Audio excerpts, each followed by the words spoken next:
Tignan nyo muna, sino ang totoong may-ari ng Lucky 8? Sino may-ari ng Lucky 8? Ako. Pag-aralan nyo may ito. Okay. Ang isang may-ari, congressman naman, kaibigan ko. Ang isang may-ari, ex-congressman. Ang isang may-ari, mga mayors naman, lahat to, nagsasabong lahat to. Yung sinabi mo mga pangalan, bigyan mo ng mukha, bigyan mo ng bigyan mo ng kung sino yung congressman, sino yung ex-congressman, sabihin mo na for the record of this committee. Kasi nagsabi ka naman, inamin mo naman na ikaw ang Lucky 8, then yung iba, pangalanan na natin. Okay, ganito. Okay. Please go ahead. Ang alam ko rito, 6 kami na magkakilala rito. Okay, number 1 ako. So, number 2, Kebong Pineda. Number 3, kila Congressman Tevez. Number 4, hindi ko na alam yung mga kumpanya nila. Kay ex-Congressman Patrick Antonio. Number 5, kila Mayor Ella Nagaño. Number 6, kila General Cascolan. Plus 86. Masyadong mahirap, mabigat. Kung titingnan nyo ang conspiracy rito, makikita nyo itong laban na to. Your Honor, nasabi ko naman, hindi ako, well, total, delikado rin naman ang buhay ko dyan. Bahala na kung ano mangyayari dyan. Papunta na rin kasi sa senaryo na talagang gusto nila, kasi 90% sa income ng sabong, sa operation, 90 to 95 kami yun. Dahil nasa akin lahat members ko lahat ng buong Pilipinas na big time na sabongero, kasi legit talaga na maayos lahat to. Nakita rin naman nila kung ano ang purpose ito, hindi lang gumawa ng pera.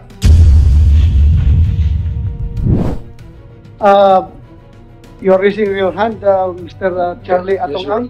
Yes, Your Honors. Huwag lang masyado mahaba, ha? Yung, okay.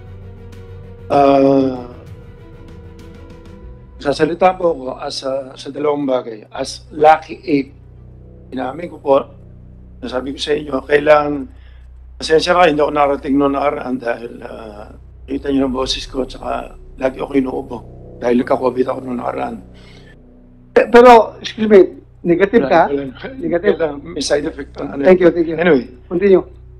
as dalawang klase, Lucky 8 at saka as gaming consultant ng mga sugal, makakapagbigay ako ng idea rin sa inyo. As Lucky 8, owner of Lucky 8, mamaya sasabihin ko sa inyo lahat to para magaydan lang. Parang ano na eh, ang Lucky 8, parang ginano nyo na guilty eh. Hindi naman trial by publicity, papatunayan ko sa inyo na may conspiracy rito. Okay? Wala kaming kinalaman dyan, patutunayan ko sa inyo ang conspiracy. Tignan nyo muna, sino ang totoong may-ari ng Lucky 8? Ako. Hindi kasi pwedeng maging may-ari rito ang abogado, kailangan dito. Ang kailangan dito, at least may gaming na alam ka, na maski sa anong sugal o power ka man lang sa gobyerno. Hindi ganoon. Huwag na tayo magtago sa kalokohan. Maging totoo tayo. Gusto ko malaman, hindi ako mahilig sa pera. At hindi, huwag nyo nang kawawa naman ng PACOR, kawawa DOJ. Ako makapagpaliwanag kasi gaming, mapapaliwanag ko sa inyo. Sinisisi sila, kung talagang guilty kami, o kung talagang ititigil ko to, hindi kailangan itigil ang isabong kung talagang kailangan. Kung guilty ako, sasabihin ko sa inyo, kung guilty yung kumpanya namin, pero may papatunayan ko nga sa inyo na may conspiracy rito. Sino may-ari ng Lucky 8? Ako. Pag-aralan nyo may ito. Sino may-ari ng isang kumpanya dyan? The biggest, the longest gaming or gambling lord in the Philippines. Alam niyo na kung sino yan. 30 years na may higit yan. In fact, sinasabi pa niya na hawak niya ang mga presidente lagi. Sabihin mo kung sino. Pineda, alam ko, hindi ko, bahala na kayo dyan, kung sino man yan. Sige. At pang may level pa ako. Sige. Okay. Ang isang may-ari, congressman naman, kaibigan ko. Ang isang may-ari, ex-congressman. Ang isang may-ari, mga mayors naman, lahat to, nagsasabong lahat to. At Yeah, lahat to, for the record, kung may sinasabi ka, mamaya sabihin naman nila ng congressman na nagamit mo itong committee para siraan sila. Gamitin Your mo, Honor. pakisabi na rin yung pangalan. magkakaibigan For the kami, record. magkakilala kami lahat. So, may pangalan ka. Sabihin mo yung pangalan Well, para... alam natin ang legality na mahirap patunayan kung sino na... Basta sasabihin ko lang po yung... kasi sa inyo na rin ang galing na meron tayong batas na sinusunod. Kapareho niyan. Nag-iimbestiga pa tayo, guilty na kagad ang Lucky 8. Bakit hindi natin tignan ng conspiracy? In trial by publicity. Binabayaran niyo... Sandali, sino nagsabi sa'yo na guilty ang laki? Hindi, sinasabi niyo po kasi na suspindihin ang Lucky 8. Bakit Lucky 8 lang? Bakit? Mali po kayo. We are not singling out Lucky 8. Ko kanina, Lucky 8 lang. Please listen to me. We are not singling out Lucky 8. Yes, Your We are recommending for the cancellation of the permit to license to operate of the 7 licenses as provided by PAGCOR. Kaya hindi po single out yung Lucky 8. Anyway, wala po tayong problema. Kung talagang, kami mo mismo titigil. Kapareho na sabi ko, hindi ko after dito, ang gusto ko lang makatulong sa tao, mahal ko ang Pilipinas, mahal ko ang gobyerno natin. Ang kinikita po namin, tinutulong namin dito more or less, sa operation namin, nasa 1 billion na. Ang kinikita namin, pinamigay ko na lahat yan. Sa dialysis program lang namin, 225 million na, 50 na po pinapadialysis, 50,000 ang pinapadialysis namin. Really, mamaya ko na po babasahin to, tapusin ko lang po yung mga Mr. Chairman, sorry to interrupt. Para Senator Mr. Atongang, Minority Leader. Meron pa po isang importante remark. For a while. May interjection lang si Minority Leader. Just one question, Mr. Chair, if you will Yes. permit. Since the resource person has mentioned that he is the owner, he admitted he's the owner of Lucky 8, he mentioned that there are other licensees. Would the good resource person be able to state on the record who are these licenses of Isabong? Yes, we can do that. Yes, Oh, we can yes, do that. We can do that. Yes, if he can enumerate. Yeah, there is a request coming from Senator Drilon that kung sinabi mo mga pangalan, bigyan mo ng mukha, bigyan mo ng kung sino yung congressman, sino yung ex-congressman, sabihin mo na for the record of this committee. Kasi nagsabi ka naman, inamin mo naman na ikaw ang Lucky 8, then yung iba, pangalanan na natin. Okay, ganito. Okay. Please go ahead. Ang alam ko rito, 6 kami na magkakilala rito. Okay, number 1 ako. So, number 2, kay Bong Pineda. Number 3, kila Congressman Tevez. Number 4, hindi ko na alam yung mga kumpanya nila. Kay ex-Congressman Patrick Antonio. Number 5, kila Mayor Ella Nagaño. Number 6, kila General Cascolan. Plus 86. Masyadong mahirap, mabigat. Kung titingnan nyo ang conspiracy rito, makikita nyo itong laban na to. Your Honor, nasabi ko naman, hindi ako, well, total, delikado rin naman ang buhay ko dyan. Bahala na kung ano mangyayari dyan. Papunta na rin kasi sa senaryo na talagang gusto nila, kasi 90% sa income ng Sabong, sa operation, 90 to 95 kami yun. Dahil nasa akin lahat, members ko lahat ang buong Pilipinas na big time na Sabongero, kasi legit talaga na maayos lahat to. Nakita rin naman nila kung ano ang purpose nito, hindi lang gumawa ng pera. Tumutulong tayo sa tao, binatayad natin sa gobyerno. Sa totoo lang, gumawa naman ng batas ang Congress ngayon eh. Dahil wala tayong batas sa Sabong. Ito po yung batas na ito as gaming consultant na. Ang PD 449 po, yan ang original na batas ng Sabong. Fridays and holidays lang yan. Sabungan lang.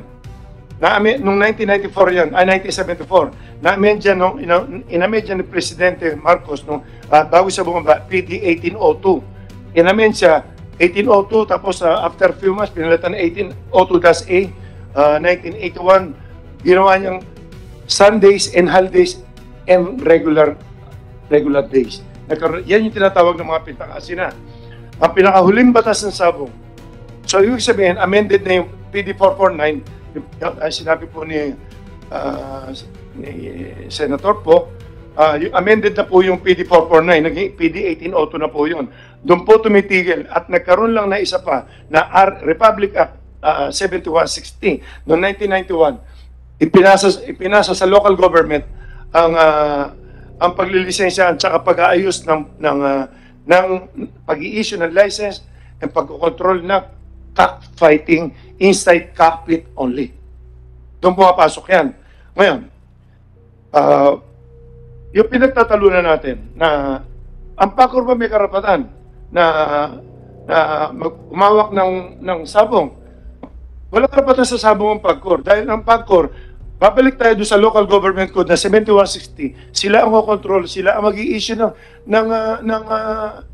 permit, sila ang GAP ang magko-control magbibigyan ng license. So tatlong agency ito eh.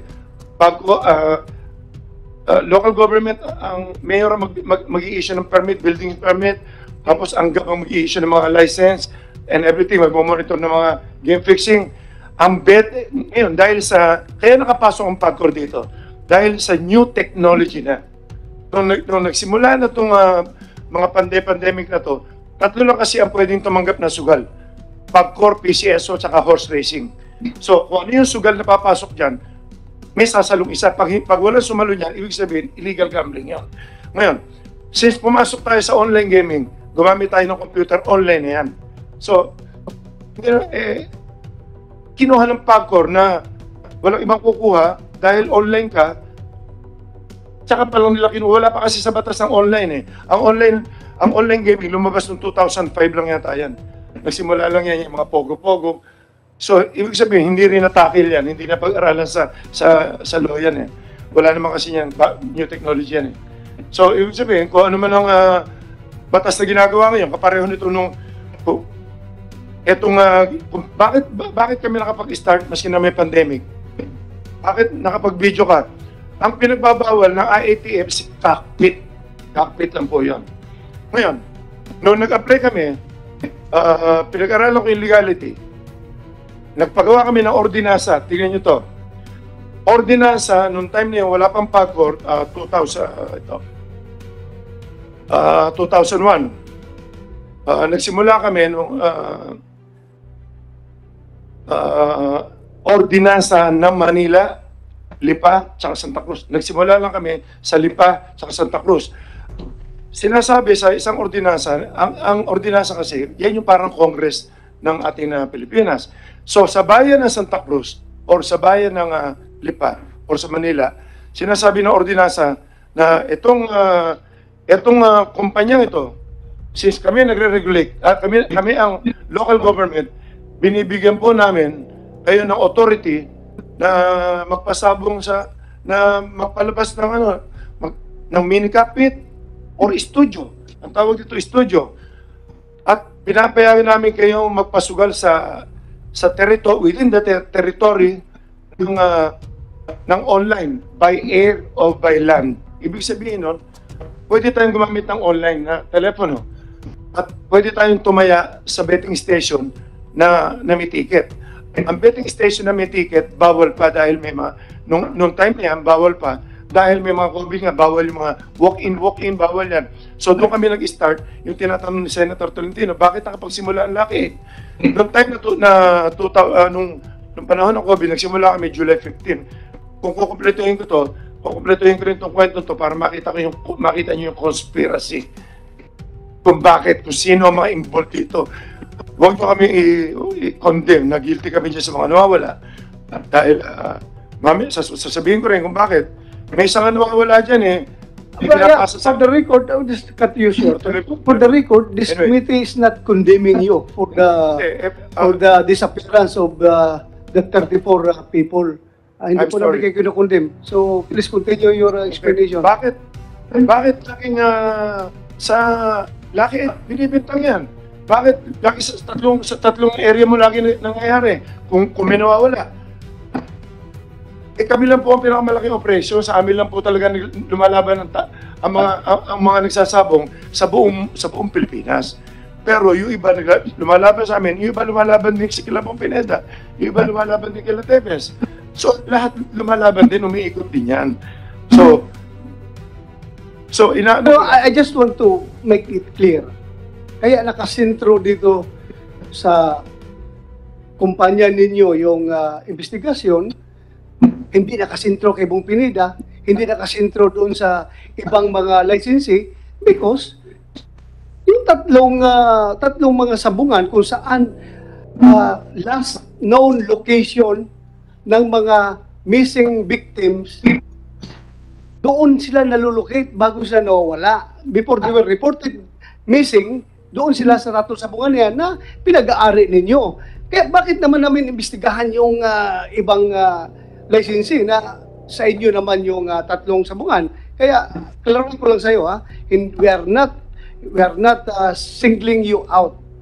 This committee is very fair enough. Kaya nga, pinatawag ka namin to provide you an avenue to clear your name. Kung indeed, wala kayong kinalaman dito sa disappearance ng 34 na tao. Kaya pinatawag namin kayo and we are giving you the opportunity. But before you continue, please, I would just like to recognize Senator Grace po. For a while. For a break, come on a break.